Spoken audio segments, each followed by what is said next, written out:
కొత్తదాన్ని ఎత్తుకున్నారు. వంతనైతే బాగాలేదు. ఆయన ఇంటికి వెళ్ళి చూసుకున్నా సరే నేనేం మెదక్ జిల్లా చిన్నశంకరంపేట మండలం మీర్జాపల్లి గ్రామంలో కొత్త ఫార్మా కంపెనీ ఏర్పాటు వ్యతిరేకంగా గ్రామస్తులు ఆందోళన చేశారు.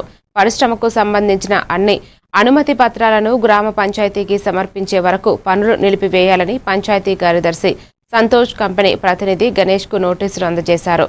పరిశ్రమకు అనుమతులు లేవని, శివారులో ఫార్మా పరిశ్రమ ఏర్పాటు చేయరాదని మాజీ ఉప సర్పంచ్ మనోజ్ కుమార్ మరియు గ్రామస్తులు డిమాండ్ చేశారు. సోమవారం ప్రజావాణిలో కలెక్టర్కి ఫిర్యాదు చేయనున్నారు.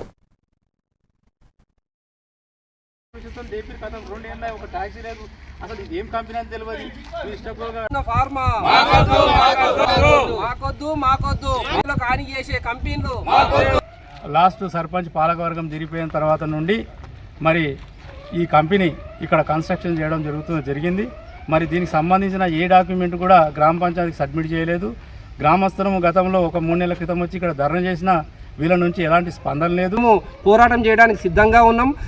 కాబట్టి మేము దాన్ని ఆఫ్ చేయాలి, బంద్ చేయాలి. ఈ పనులు జరిగేటువంటి బంద్ చేయాలి. బంద్ చేసి మాకు ఏందనేది చెప్పాలి. మేము రేపు కూడా ప్రజావాణిలో కూడా కలెక్టర్ ఆఫీస్ దగ్గరికి పోయి కూడా మేము అప్లికేషన్ ఇవ్వడం జరుగుతుంది. పెద్ద పొక్క తీసిండు. ఆ పొక్క తీసి కూడా నాన్నలకు ఒక కనీసం ఒక 20 గజాల జాగా జరిపి గోడ పెట్టిండు. నేను లేకుండా చూసి అది మీ దయసారి ఊరోళ్ళు దయ కానీ పెద్ద మనుషులు ఎవరు కానీ అందరికీ క్షమించి మొక్కుతున్నా. మాకు సాయం చేయాలని